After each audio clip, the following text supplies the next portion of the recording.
Now, I'd like to invite moderator and speakers for session 5. Please come forward to the front, and let me introduce the moderator for these sessions. He is Rafał Fankowski from Poland. He's part of Never Again associations too. So please. I'd like to remind you that we are already getting late, so we cannot afford any more. So I want to remind you that we, delayed like 1 hour yesterday. So I know that you have a lot to talk about, but please strictly restrict yourself. The time limit of 15 minutes. Okay. All right. Tafan Buse, please. Yes. Yeah, I know why you're laughing, because they are not going to keep it themselves within 15 minutes. But I show you signs. Yeah. Okay. Please, all yours, Professor. Okay. Can you hear me? Ladies and gentlemen, dear friends. Well, it is a real honor for me to be here, and I am very thankful to the organizers for this opportunity. As a member of the Never Again Association from Poland, the country that experienced the Nazi occupation, experienced the Holocaust, it is impossible for me not to feel solidarity with the Rohingya as targets, as victims of genocide.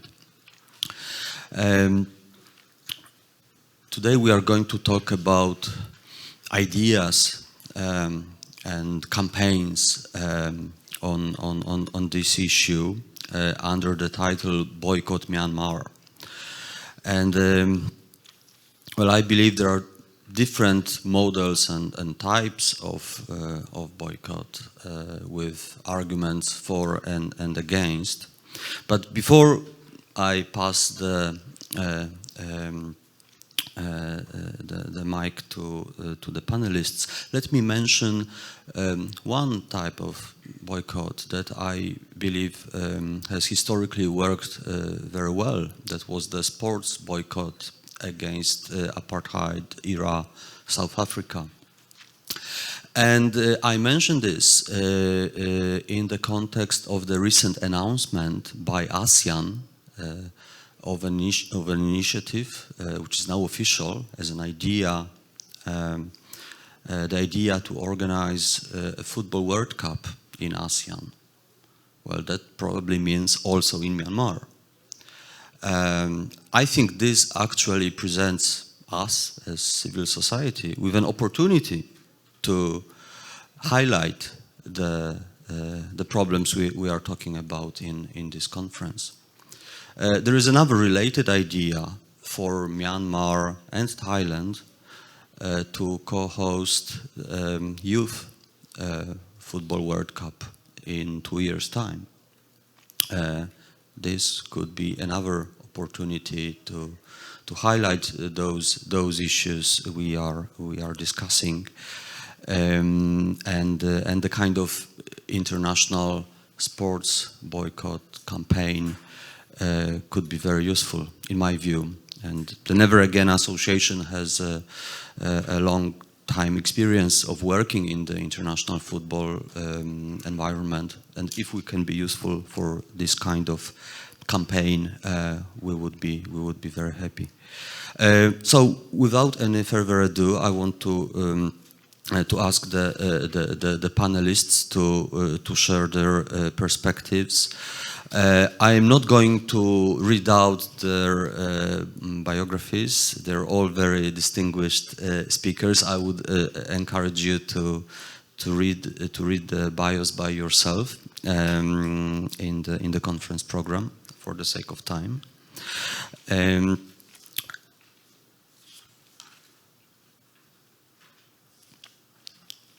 Okay, the first speaker is Zarni, who anyway does not need any particular introduction in this group. So as we were instructed, we have 15 minutes for each speaker. 15 minutes.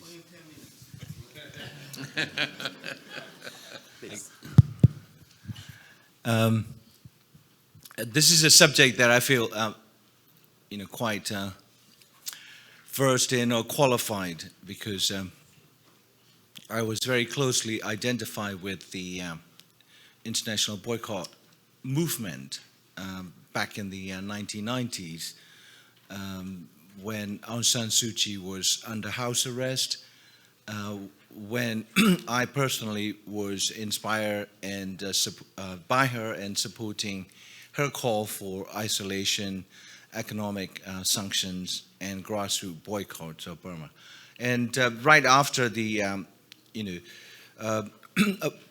anti-apartheid movement succeeded with the release of Nelson Mandela and him assuming the position of the head of state, there was a vacuum in the United States, particularly among the activist communities, both on campus and off campus,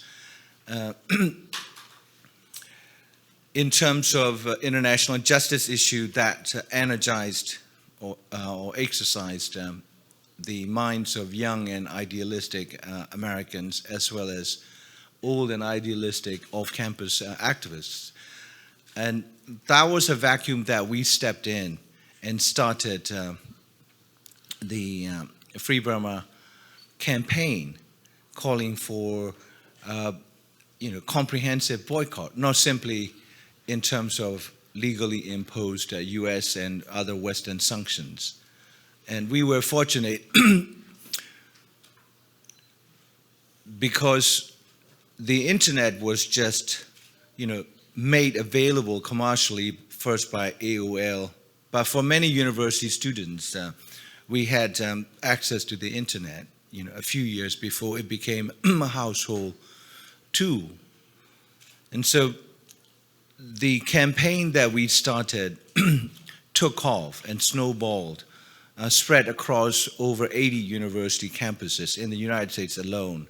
And at the height of our boycott movement, we had a network all linked up through the internet. Before Facebook, it was at the time Netscape, and the World Wide Web with the dial-up modem.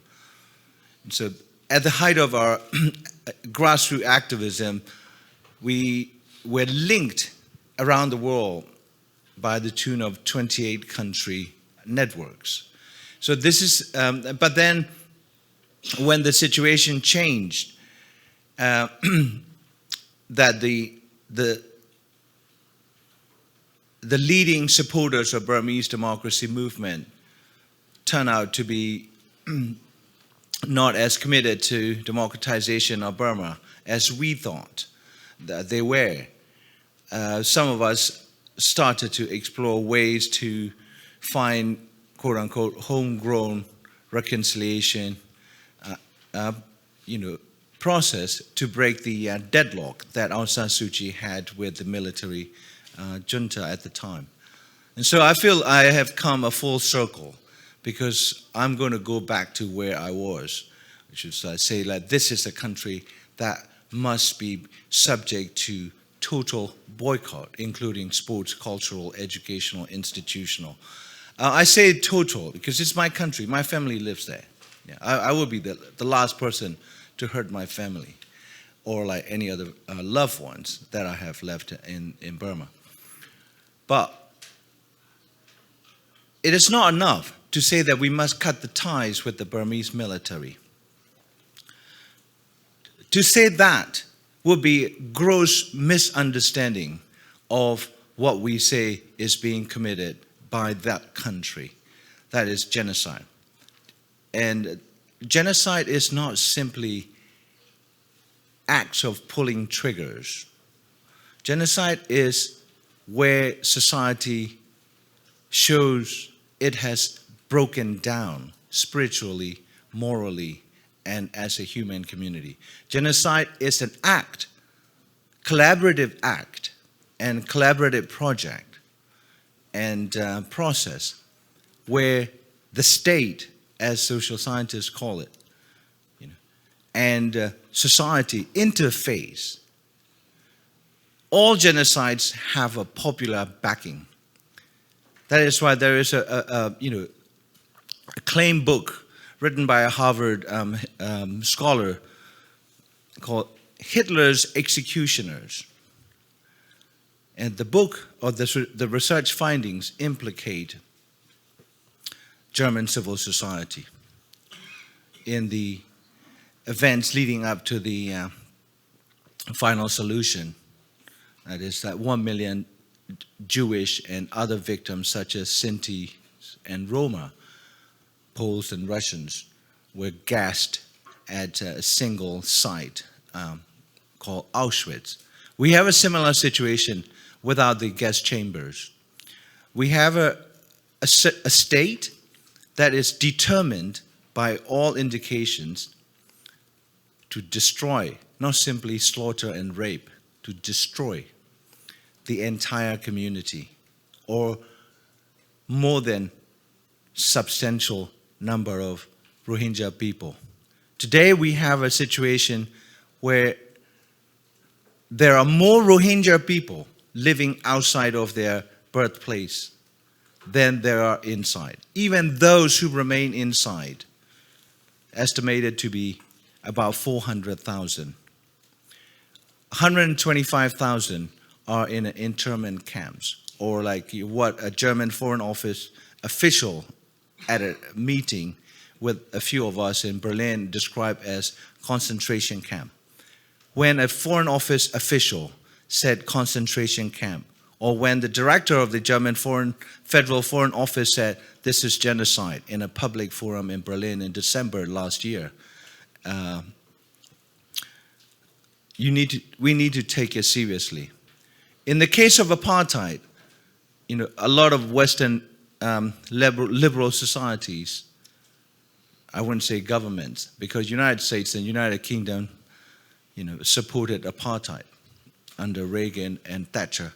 But many Americans boycotted apartheid and opposed and supported the ANC. We have a situation where a group of humans are subject to nothing less than a total destruction. Here, I want to make a distinction. Apartheid lets you live as second-class, politically, culturally subjugated communities. Genocide is the total opposite.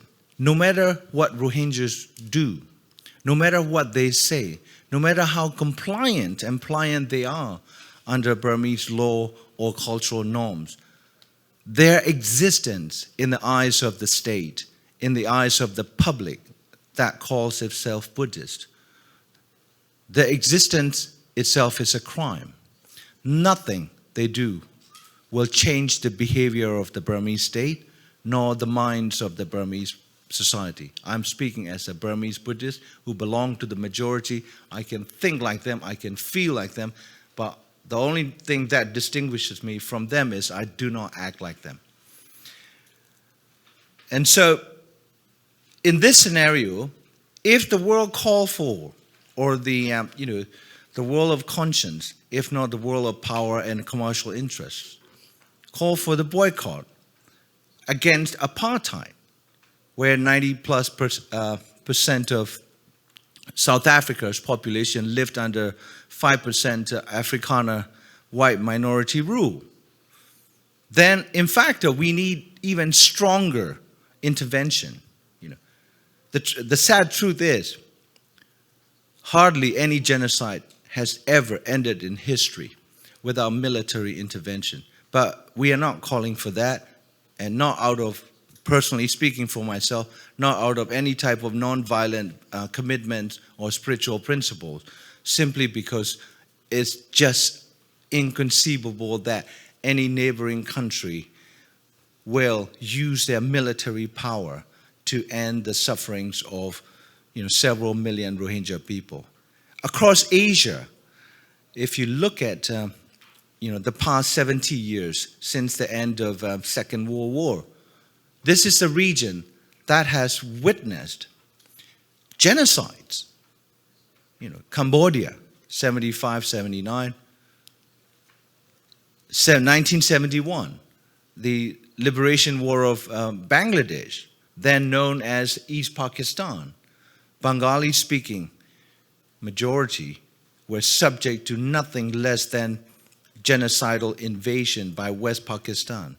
A general the general in charge of the West Pakistani army, General Khan, he made this chilling and rather memorable statement: "I want the land, not the people."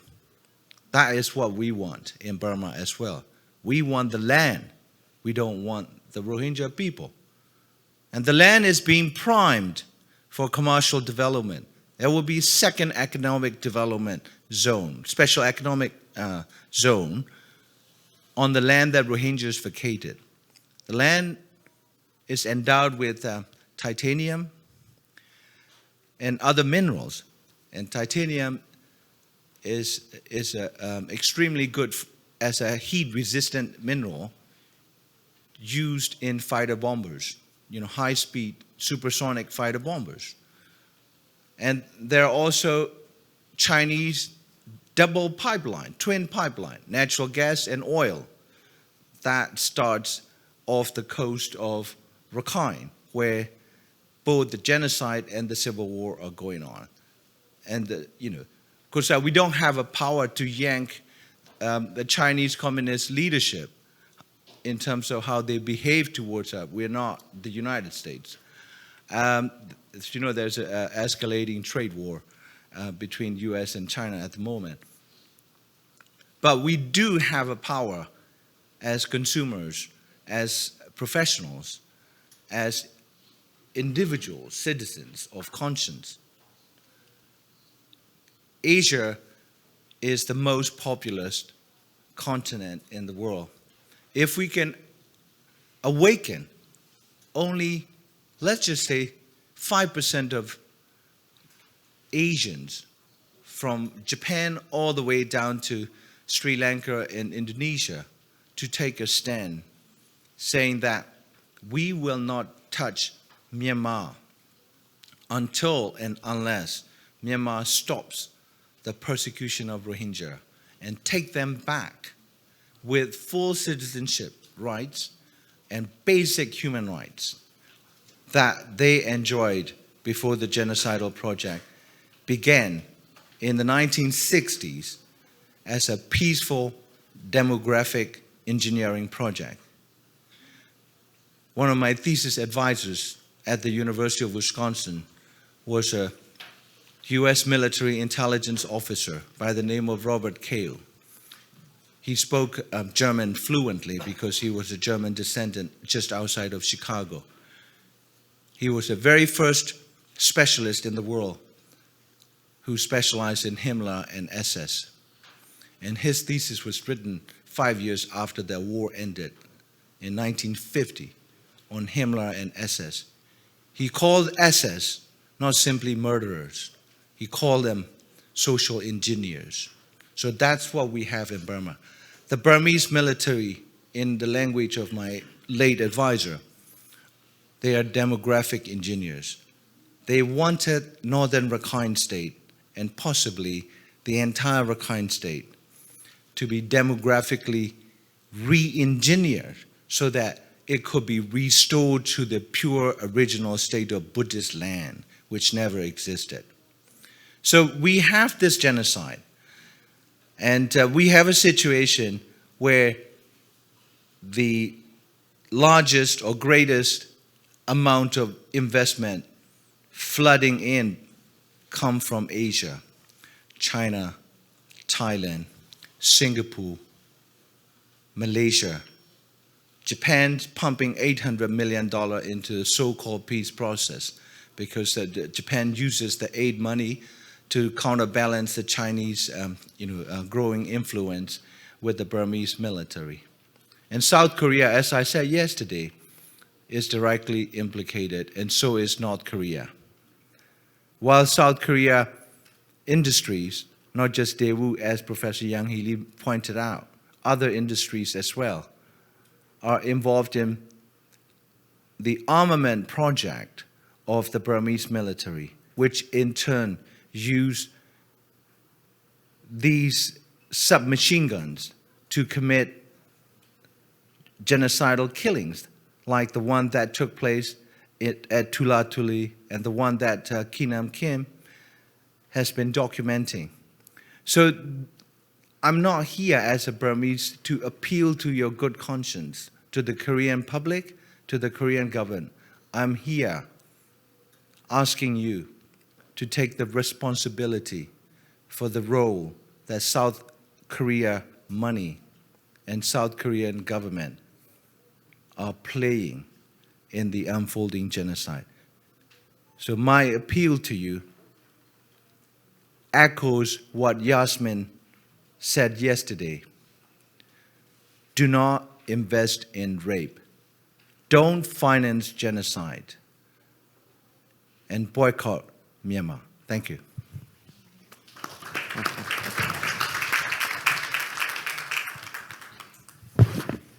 Very much, Zarni.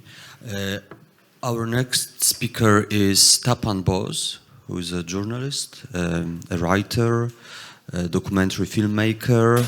He's also a former Secretary General of the South Asia Forum for Human Rights based in India. Please. First of all, I want to thank my friend Ki Nam Kin and the Sogang University for giving me this opportunity to come here and to be able to present whatever I have understood, learned, and what I have been motivated to do all my life. Zani's talk triggered some ideas in my mind about apartheid and fascists. Both are similar, there's not much of a difference. And the fact that the apartheid regime was not directly killing people did not mean the blacks didn't die. A very large number of them died in those slums, their children and men and women. There are many ways of killing. There is, so the difference between the two isn't very much. And we are also seeing the rise of a new kind of fascist political ideology in our times. And I'm coming from a country called India, which has been taken over the last 5 years by a Hindu national fascist organization called the Bharatiya Janata Party. And they're following, they're not very different from, the ruling regime of Myanmar. Or Islamophobia is a kind of a fig leaf they use to carry on remaining in power at any cost. Today they will target the Muslims, tomorrow they will target somebody else. And today it is the Rohingyas, but tomorrow it can be anyone in Myanmar. Already the nationalities, the Shan, the Kachin, they're already targeted, and it's not one step away from saying they are a threat to national integration or the survival of Burma. It also brings me to another question, is as Zani said, that it's not just the rulers and the big generals who are responsible for this massive killing, the genocide. Genocide cannot actually really happen only with the army and the professional killers. The genocide happens because large, and as you pointed out to the research, and a lot more has come out, as you know, Jani. To go back, I think the first real research into this is by Wilhelm Reich, who in the 30s wrote about the mass psychology of fascism. And that's one of the most, I think, important texts even till date, which tells us that how we, the people, become the real supporters of genocide under a fascist regime. And what is therefore important to remember and to understand that this is a tendency that has survived. Fascism may have been politically destroyed at the end of the Second World War, but it was a military victory. But the mass psychology did not die. It survives. And it raises its ugly head again and again, as we can see. I was told to write my presentation so that it can be interpreted. I must admit that I have never been a very disciplined person, and therefore I deviated from my written text.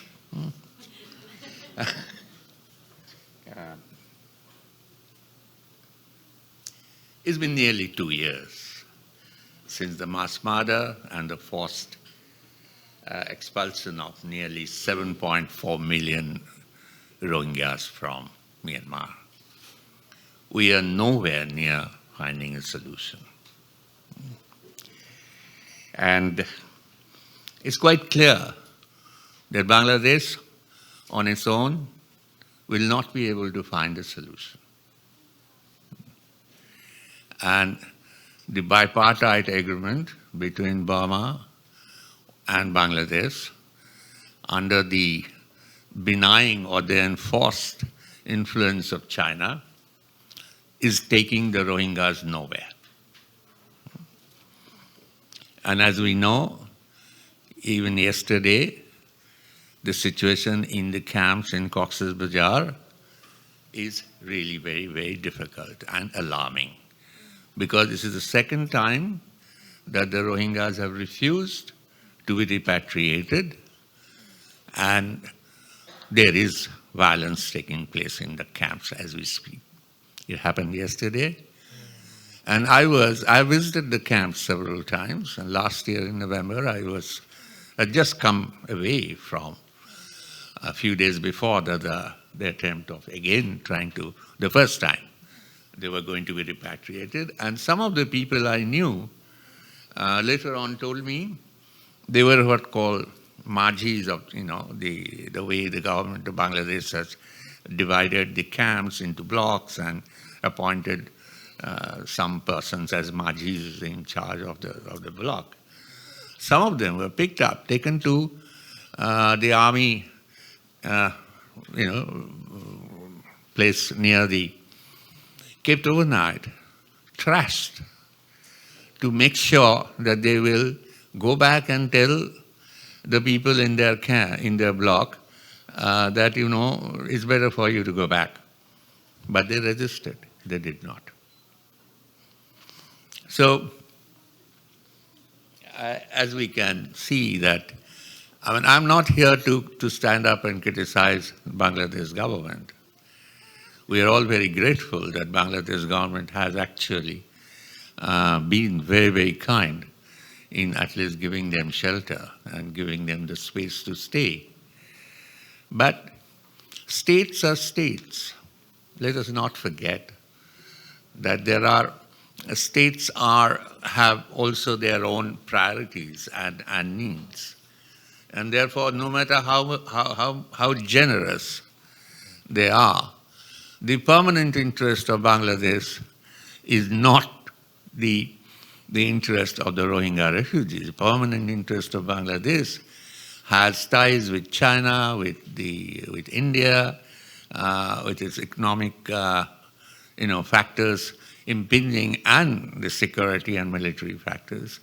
So within that, to the extent it is possible to be generous and humane, Bangladesh has been till date, and we are grateful for that. But nonetheless, one has to understand that these attempts to repatriate will continue. Will continue, they will not stop. The Chinese pressure will not stop.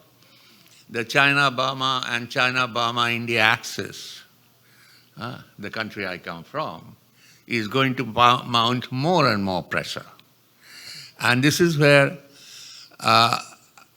we have to now think in terms of how to resist.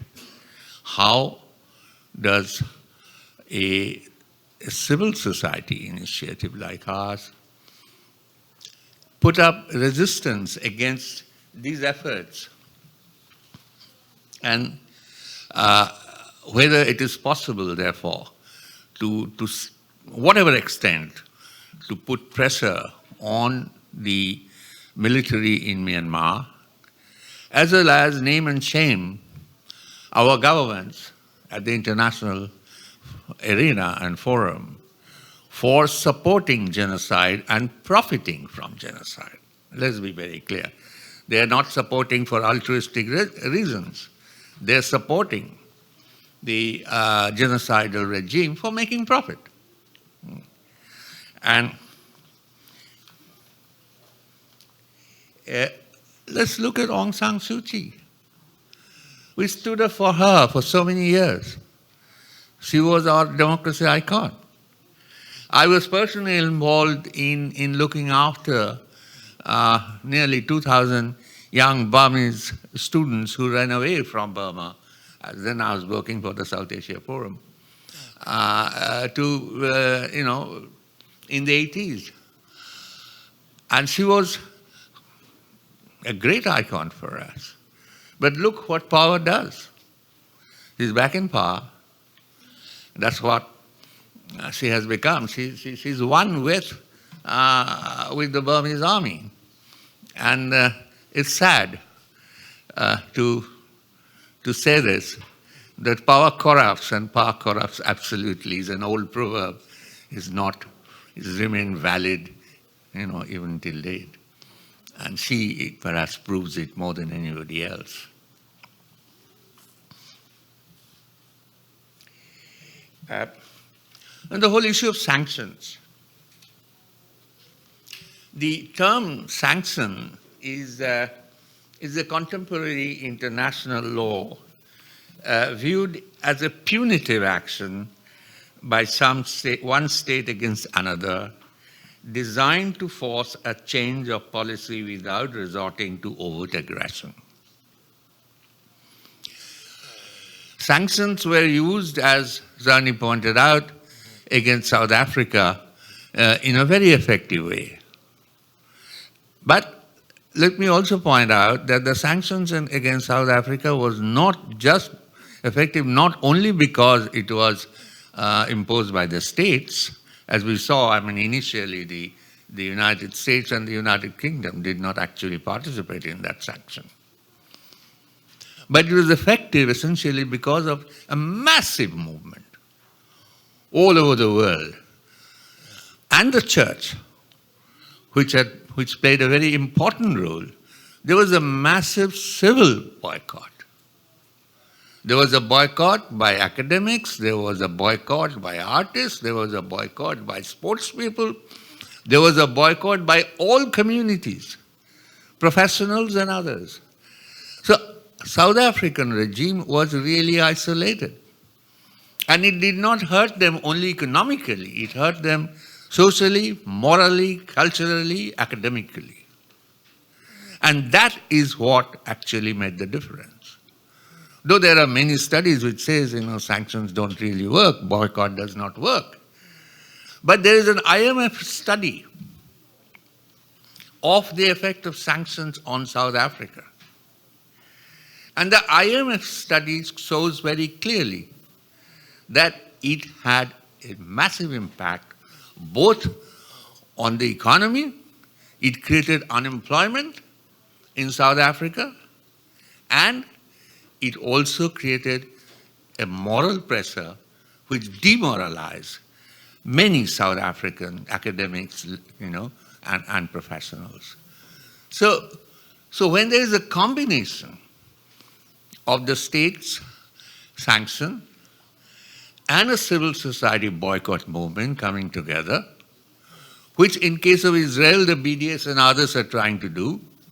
The academics against Israel today have all decided not to participate in any academic or university-led activity in Israel.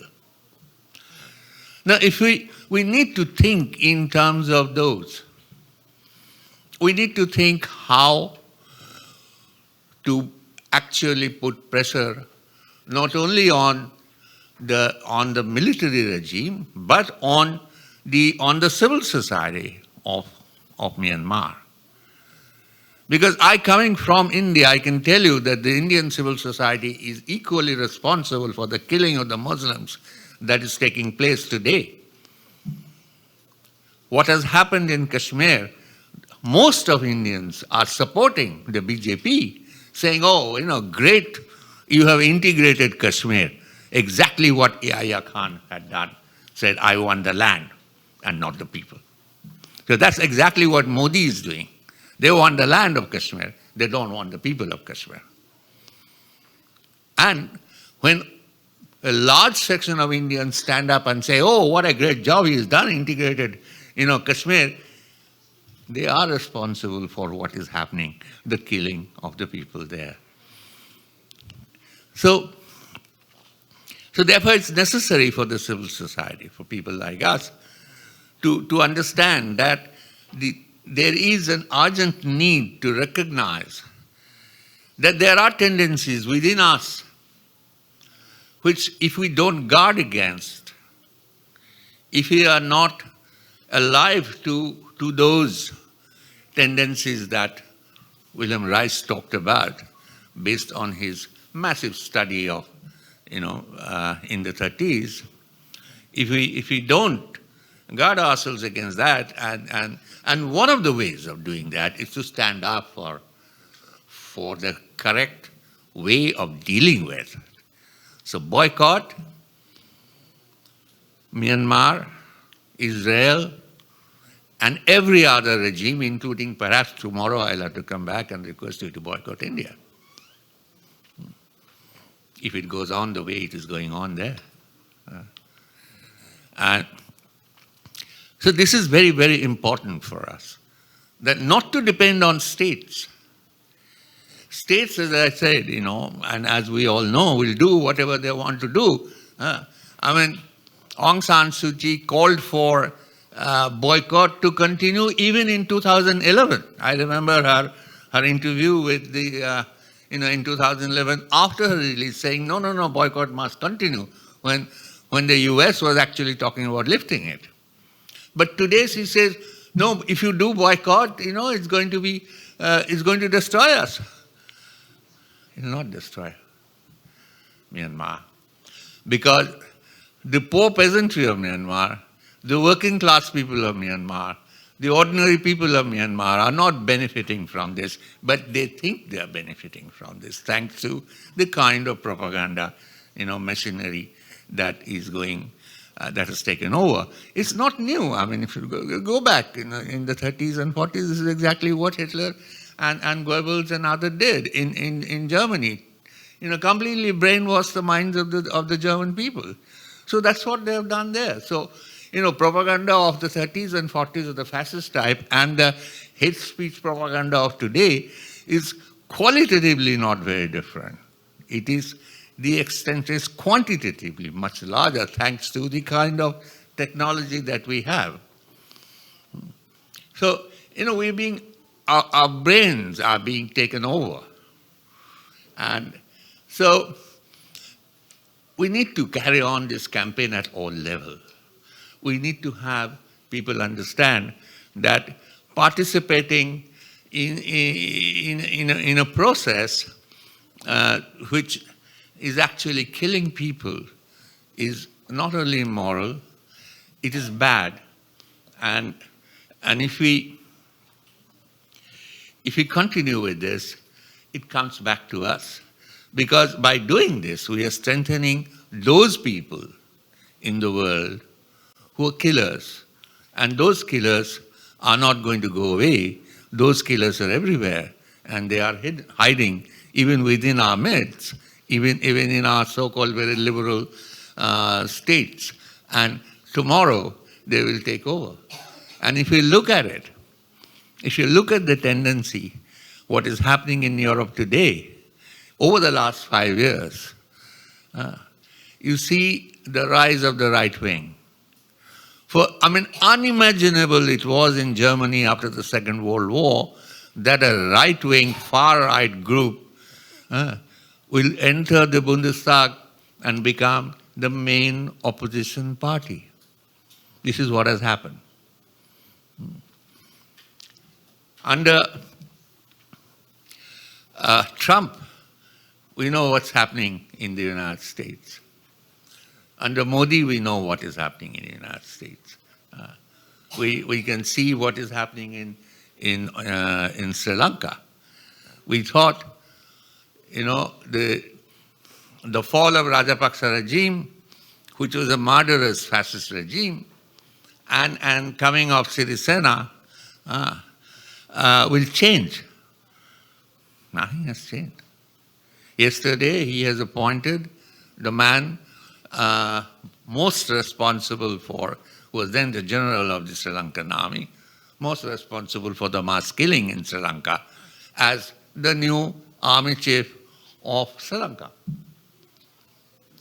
He has gone ahead and pardoned a Buddhist monk who was sentenced to jail by the Supreme Court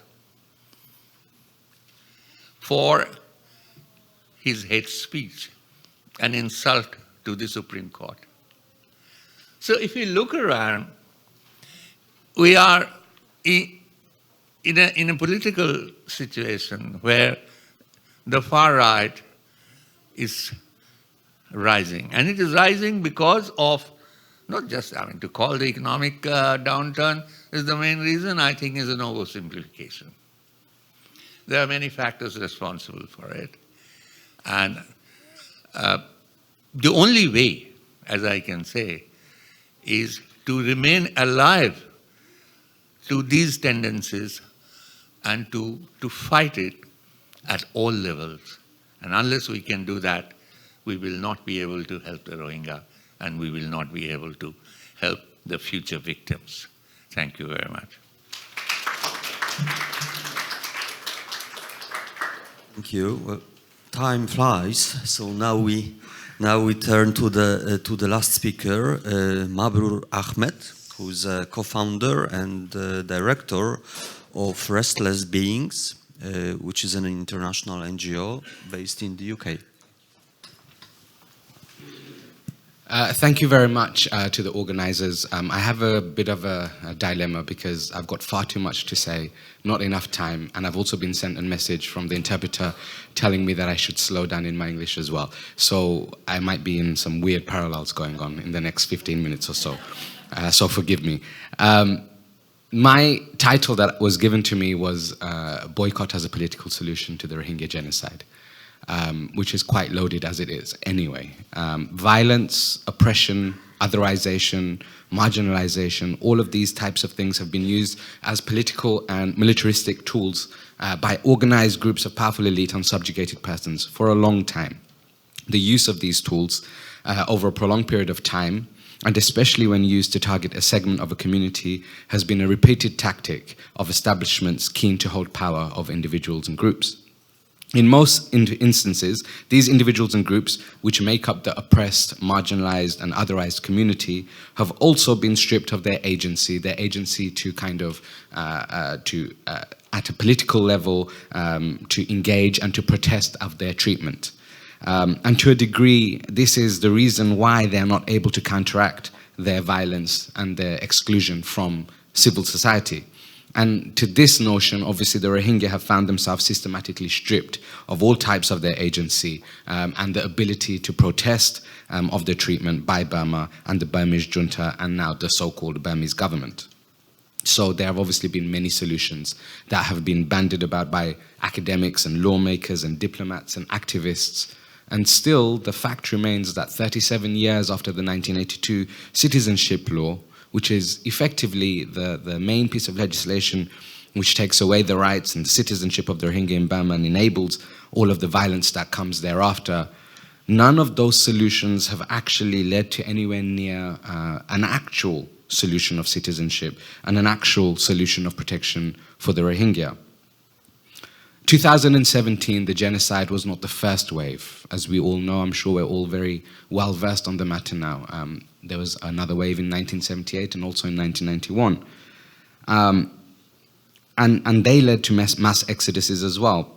The thing is, the solution of repatriation hasn't worked. It didn't work in 1978. It didn't work in 1991. It didn't work in November last year. It didn't work yesterday. And the main reason why it doesn't work is simply because the will of the Rohingya people is not taken into account. So without the will, then you don't have repatriation. If you do have repatriation, it's forced repatriation. So repatriation is never a solution because no one is actually willing to listen to what the Rohingya want. I'm going to read to you a little list of repatriation kind of recommendations that my friend Nese Luin presented from a gentleman called Aman Ullah, who looked back in history and went through the archives and looked at the repatriation demands of 1978 and in 1991, and it's very similar to what we're looking at today. I'll read them out to you. The demands are not obtuse in any way. They're not crazy. They're not over the top in any way. Here they are. Namely, they are safety, so being able to return back to safety, a halt of the violent military action in Arakan or Rakhine, revoking the 1982 citizenship law, which gives the Rohingya citizenship back, but also other laws which affect daily life, such as freedom of movement, education, marriage, birth, etc. Release of arbitrary arrested and detained people by the Tatmadaw. And the last one is religious freedom in Arakan. I don't think any of those demands are particularly overwhelming or obtuse. But here comes the problem. In order for those things to happen, something systematic, something seismic needs to shift in Burma because the environment is not conducive for any of those demands to be met. So we need to agitate. The solution, therefore, lies in agitation of that regime, the agitation so that that seismic shift can take place. Those demands are similar today, but those demands are not being listened to today either. That's why it was failed yesterday. The problem, as Tapanda just mentioned, and as people have mentioned previously in the last few days, if repatriation continues to fail, what does the future look like? The future looks like a Bangladesh government that's increasingly going to be agitated by that failed repatriation, increasingly desperate to repatriate. We've seen some violence yesterday. It's actually been promoted in local news as something completely different to violence against Rohingya refugees. It's been made to look like it's party political within Bangladesh. The future of a failed repatriation is forced repatriation, repatriation at gunpoint. And that's not a point that anyone wants to find themselves in the next few weeks, months, or years. And diplomacy also has not had any success. So if you look at the different states in Burma, the same pattern is repeated. Unless the people are Bama, unless they are Buddhist, every community has faced some level of persecution. The notion of one identity, the Burmanization process, has been imposed in the union of Myanmar. There's not much of a union because actually the embrace of the word union doesn't exist. It's about Burmanization. It's about everything else, which is not Burma is rejected. So the word union doesn't even work. In effect, the states where there is any substantial shift away from the mainstream or that Burmanization, that's where a colonial, bloodthirsty persecution has happened, and Rakhine State is no different to that. And so diplomatic tools of lifting sanctions without tangible changes in the lives of the common person have been premature. And have shifted actually the momentum away from changing civil society, and it's come to another path altogether, which is kind of globalization and one state versus another state and the lifting of sanctions, and it's not focused on civil society in Burma at all. So the placement of those sanctions and the lifting of those sanctions is futile. the reasoning and and logic for lifting of sanctions, whether that's from the USA or the EU, for that matter, or any other group of nations, was driven by economic advancement, and it wasn't for political change. And so, consequentially, most of the economic deals that have been made between Burma and those sanction-lifting nations have virtually have happened, but nothing has actually happened from the perspective of human rights. Burma Campaign UK, based in London, has done a brilliant job of publishing something called the Dirty List, where major corporations who are invested in Burma are labeled and named and shamed, if you like. I'll give you a small example. Infosys, an international software company that's listed on the New York Stock Exchange, has a major contract with the Mayawadi Bank. And the Mayawadi Bank is a subsidiary of the Union of Myanmar Economic Holdings, and that is wholly controlled by the Burmese military. So any investment in the shares of Infosys, for example, is an investment in the Union of Myanmar's military-led junta that still exists. Clearly, obviously, diplomacy and the lifting and placing of sanctions has not materialized in any tangible difference for the rights and civil rights in Burma. Other things that have been suggested, travel bans by the US and by the EU, freezing of assets which are not really used on a day-to-day basis, have also been equally ineffective. ICC, ICJ, they are often bandied about as solutions, maybe for granting back the citizenship of the Rohingya. But we just have to look at the past. All we have to do is look at the past and look at the International Criminal Tribunals of Rwanda and of Bosnia.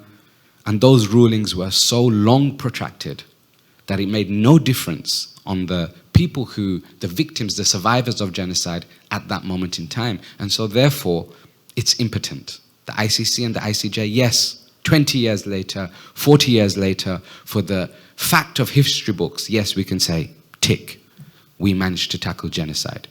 But it didn't stop it. And so that's not a solution either.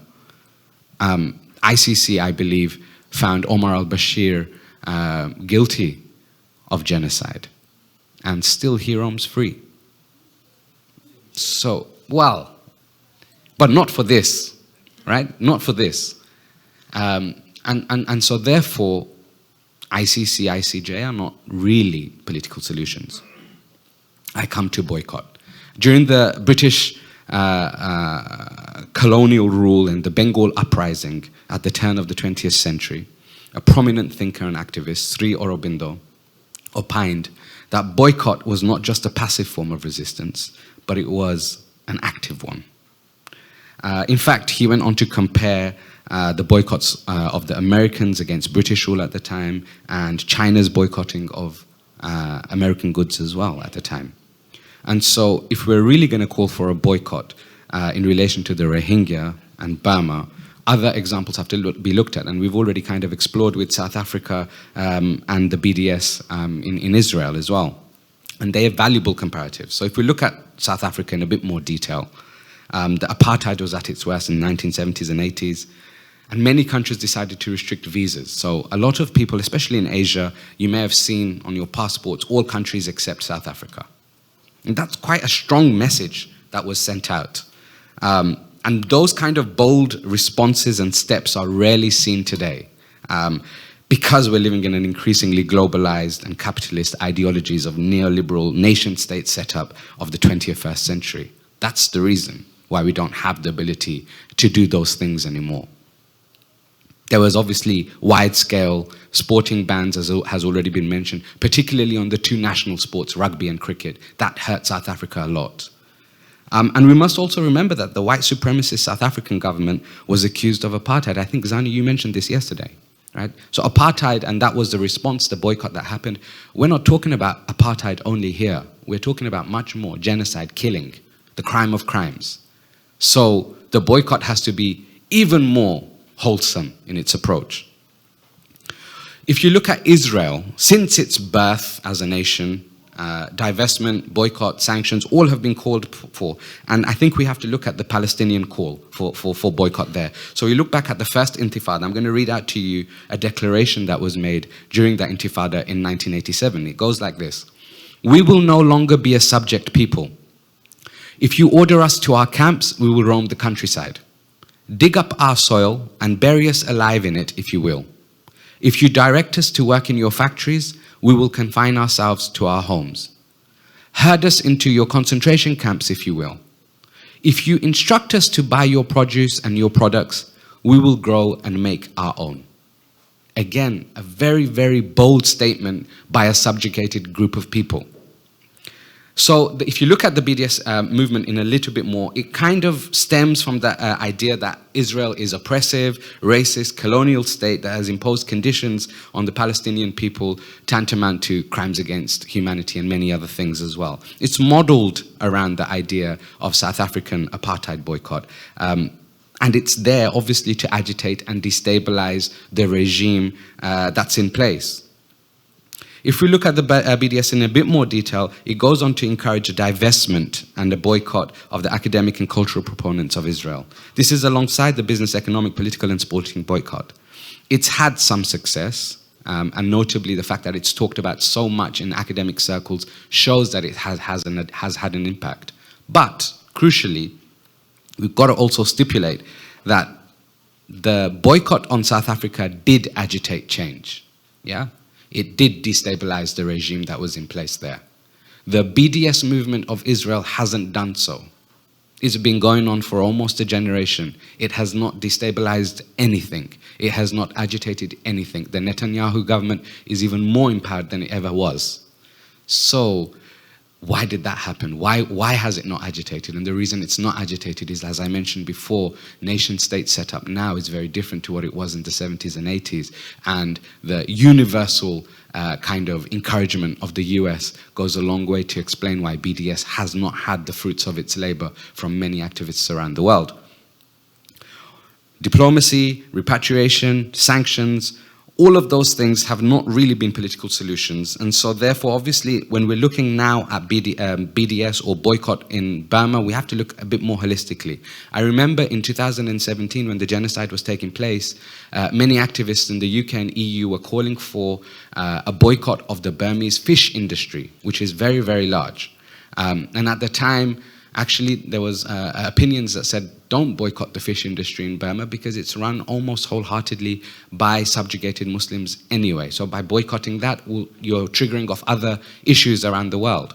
But any boycott can't be on a specific product. It can't be on fish. It can't be on jewels. It can't just be on military investment. It has to be so much more holistic than all of that. It's got to be anchored by the suffering that the Burmese military has caused on the Rohingya people, but also everyone else. The Rohingya in Burma are ethnically different from the ruling mass. They are linguistically different. They are culturally different. They are socially different. Females are doubly marginalized, triply marginalized, further marginalized as a result of their own womanhood, and their agency is dampened already inside within the Rohingya community because of patriarchy. On top of that, the Rohingya are Muslim, right? So that adds another level of marginalization inside Burma. Post-genocide, they're not recognized as citizens in Burma. They're not even recognized as refugees in Bangladesh. They're called FDMN, forcibly displaced Myanmar nationals. And also, they're not recognized intellectually for their opinion in camps. They're not recognized intellectually for their opinion in camps in Burma either. The UN doesn't actually give them any intellectual credibility. Yasmin mentioned yesterday, 1 or 2 people are tokenized and taken to these circles of gatherings of nations, but actually their opinion and what their demands are never ever listened to seriously. And so all of these kind of the discourse of the Rohingya not being taken seriously, not being intellectualized in any way, not being brought to the table in any way, further adds to the fact that if we're going to do a boycott, it has to be completely wide-reaching. Any investment, Yasmin mentioned yesterday, any investment in a country that perpetrates such injustice, human misery, and the crime of crimes, genocide, can only be regarded as an investment in xenophobia, rape, mass violence, and an affirmation of military repression. It has to be, the boycott, it has to be seen as aggressive resistance. As Sri Aurobindo said, the alternative to this passive aggressive boycotting would be violent intervention. And we know that that's a deeply problematic anyway, and as Zani said, that's never a realistic option. Burma's treatment of the Rohingya since independence, the Burmese rule over the Rohingya, can therefore be seen as nothing other than colonial. Any business, economic, political engagement with a modern-day colonial and aggressive power which subjugates and oppresses its people to the point of genocide can be described as nothing other than neoliberal and all of its negative connotations. It is not, if it's not widely supported, this boycott, what happens is other fascist, xenophobic regimes are emboldened. Tapanda kind of mentioned already. India, Kashmir, the BJP, the Hindutva, the movement of, or the illegal declassification of 4 million people in Assam, the abrogation of Kashmir, the ongoing plight of the Punjabis in Punjab. We don't need to look too far across on the other side, the Uyghur treatment by China. Saudi's use of Janjaweed, genocidal troops in Yemen. If we don't have a holistic boycott of Burma, if we do not send out that message to Burma now, it sends out the opposite message to those fascist countries and those with expansionist ideas across the world. And so we have an opportunity, a unique opportunity. And specifically, Korea has an opportunity because at some point, someone has to step forward and say, we are going to take a lead on this. And Asia, for a long time, has looked to the West to come and sort out its problems. And this represents a unique opportunity for Korea but also for Asia to say, actually, we are far more developed than we were ever regarded as. And we can take care and put matters in our own backyard to bed, and we will boycott Burma in a whole and holistic method. If it's not supported by the international community, through academia, through media, through political spheres, then we can all hold our hands up for watching yet another ethnic group being totally and irreversibly destroyed. Burma's genocide on the Rohingya and its massive human rights violations against other communities in Burma should not be tolerated any longer. It should be dismantled and challenged at every single opportunity if we are to remain true to the concept of humanity. I'm going to finish on some choice words from Martin Luther King Jr. on the essence of resistance and boycott, and I think it strikes the right chord for our panel today. He wrote, "The end of violence or the aftermath of violence is bitterness. The aftermath of non-violence is reconciliation and the creation of a beloved community. A boycott is never an end within itself. It's merely a means to awaken a sense of shame within the oppressor, but the end is reconciliation. The end is redemption." Thank you very much.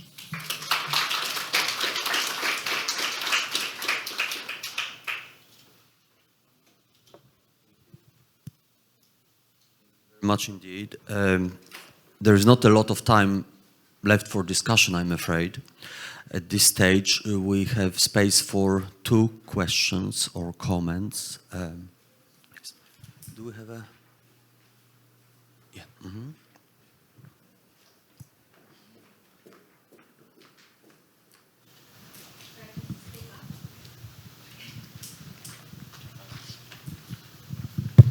Thank you. My name is Yoon Jung Yang. I'm teaching development studies at Hanguk University of Foreign Studies.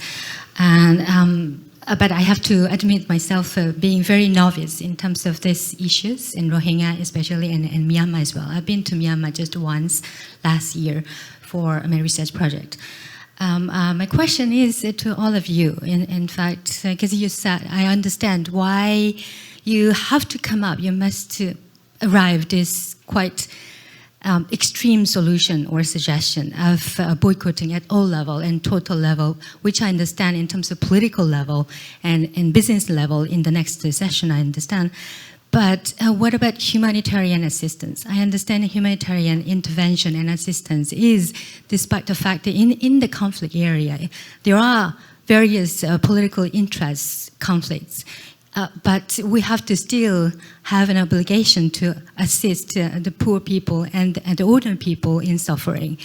I'm a bit worried. I might sound very ideal to you, who've been gone through all these complexities in the underground, but I'm also consider the people's situation on the ground.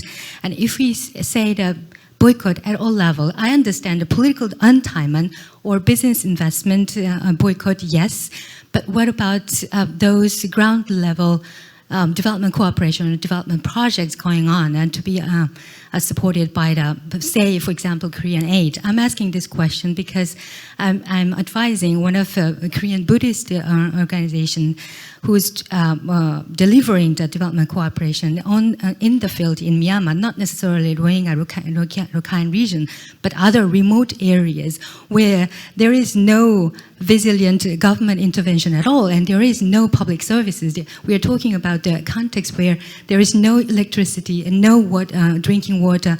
For this, I understand one of the NGOs level and grassroots organizations contribution could be like a providing assistance for the people.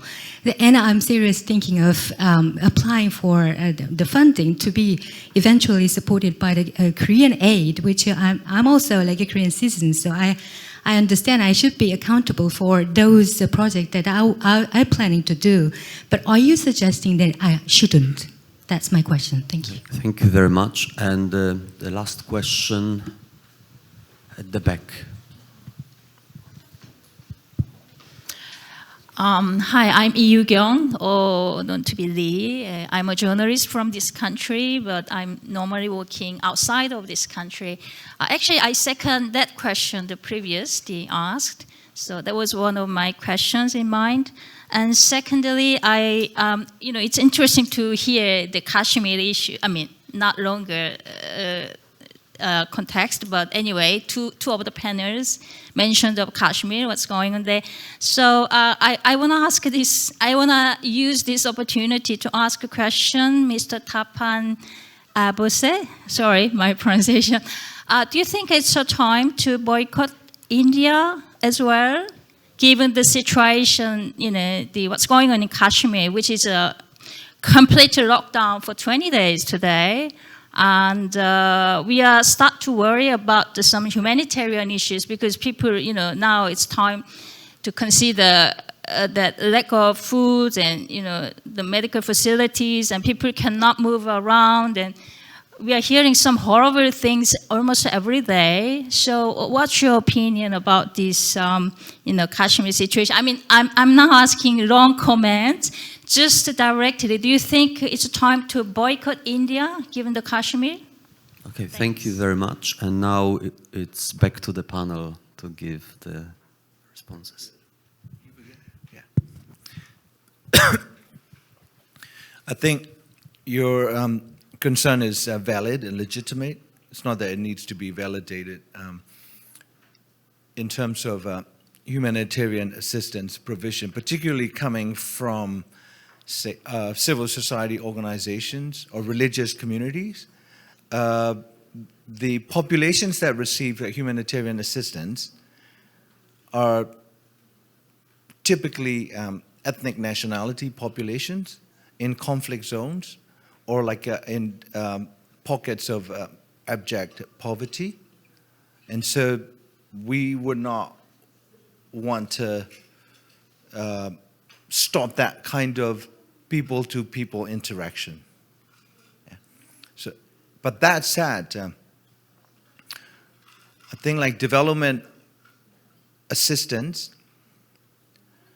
is usually institutional form of involvement with the perpetrating state.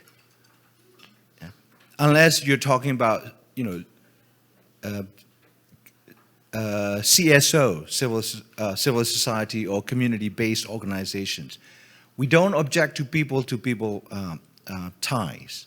What we object to is institutional ties with Myanmar, yeah?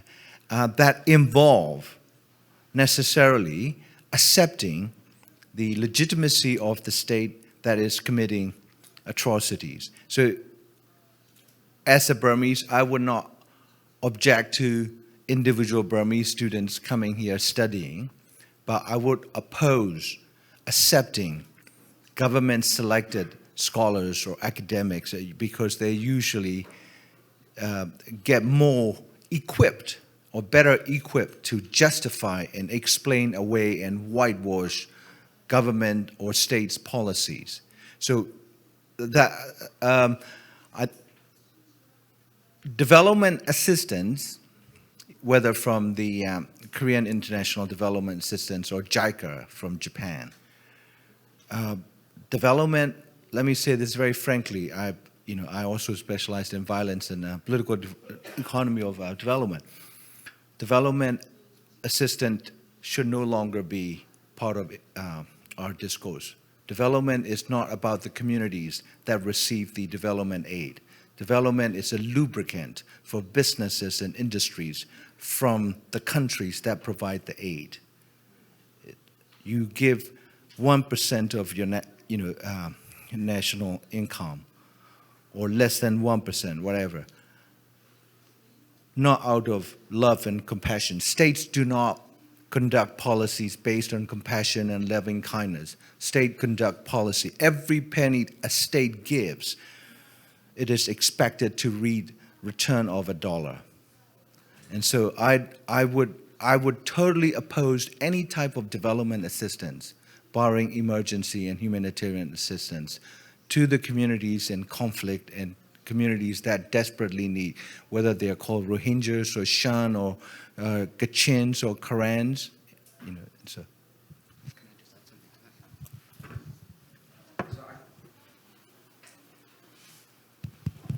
So I think your question is, again, it's a difficult question because it's an emotional question, right? So it's not something that you can look at scientifically. I'll give you an example. In 2012, when there were fires that were raging across Arakan state, there was a UK-based NGO that was seeking to get permission to distribute humanitarian assistance to the Rohingya. And they were given permission by the Burmese government with the stipulation that 70% of the aid that was to be delivered had to go to the Rakhine community and 30% could go to the Rohingya community. And that's a classic example of how the state of Burma works, and any state that has actually caused the need for humanitarian assistance in the first place. And I think that's the essence that we must hold on to, which is humanitarian assistance, unless it's an act of God, like a flood or an earthquake, is almost always caused by the government who's in charge of that country. It's not because, therefore, that you should not have any compassion for the people who require humanitarian assistance. It's that humanitarian assistance will always come with stipulations and with other kind of add-on contract details that the government will negotiate. We have to look at the NGOization process altogether. We have to get away from the development model that students study in SOAS University in London, and this whole notion that actually, we should support people in this way. No, we should go back to the root of why are those people in that situation in the first instance. We need to agitate that regime change in order for the consequential effect of people's lives being bettered. And if that means, unfortunately, that we do have to step aside from humanitarian assistance, then that's a difficult position that we might have to take. I think the whole issue of... Okay. Right. The issue of the controversy between the humanitarian and the human rights people has been fairly well discussed. I have nothing to add to it. On the issue of Kashmir, yes, you're absolutely correct. For the last 20 days, there's been absolute lockdown. People are in very, very bad way. They're not able to move. Schools are closed. Accessing hospital, market, and everything is very difficult. Sure, if you want to boycott India, I'm all for it. You want to boycott India's, goods or whatever. But I think what will be more important, and right now at this stage, is to express solidarity with the people of Kashmir to express support for their right to freedom, for their, right to exist. Because what the Indian state is doing is virtually making their living difficult. Let me also tell you, Kashmir is not a backward place, not an underdeveloped place. Its HDI index is pretty high. Kashmir is an area where you have more doctors, engineers, postgraduates and graduates than the rest of Indian states. The life expectancy, despite all the killing that they have done in Kashmir, is 73 years. It's not bad. So Kashmir is not a very backward the way, or underdeveloped the way the BJP government is trying to project and saying that by taking over, we are going to develop the place. It is an absolute lie. So express solidarity with the people of Kashmir, stand by them, condemn the move of the Indian government, and call a spade a spade. It's a fascist state. Thank you. I'll be 30 seconds. On the case of Kashmir,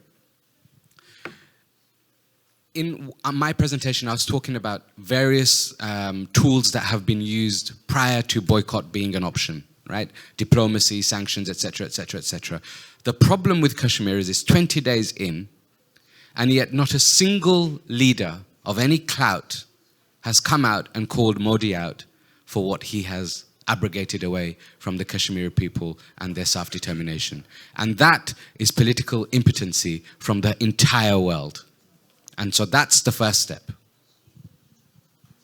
Okay, thank you very much. I believe it was an interesting but also a very important conversation.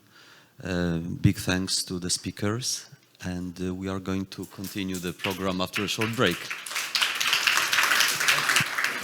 Thank you so much.